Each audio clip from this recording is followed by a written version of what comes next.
রোহিঙ্গা ভিসায় বাংলাদেশ ও পাকিস্তান সফর করতে পারবেন কূটনৈতিক ও অফিসিয়াল পাসপোর্টধারীরা। প্রধান শিক্ষকের ওপর হামলা, প্রতিবাদে শিক্ষার্থীদের ক্লাস বর্জন করে বিক্ষোভ। ভারতের পর আফগানিস্তান হয় ইসলামাবাদ সফরে চীনের পররাষ্ট্রমন্ত্রী। সীতাকুণ্ডে মহাসড়কে প্রাণ গেল পিকআপ চালকের।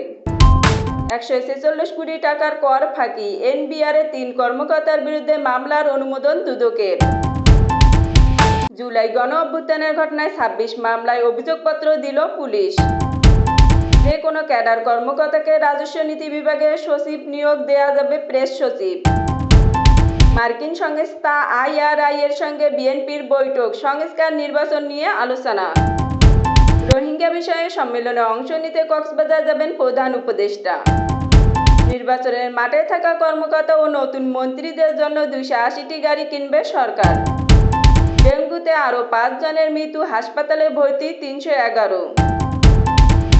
নানা আয়োজনে কৃতি শিক্ষার্থীদের সাফল্য উদযাপন। যেভাবে মাই টিভি দখলে নেন ফ্যাসিস্ট দোসর নাসিরুদ্দিন সাথী। মালয়েশিয়া সফরে যাচ্ছেন নাহিদ ইসলাম। ডাকসুর গঠনতন্ত্র সংস্কার ও তফসিলের দাবি। সময়ের সাথে আমাদের ছুটে চলা, অদম্য সাহস নিয়ে।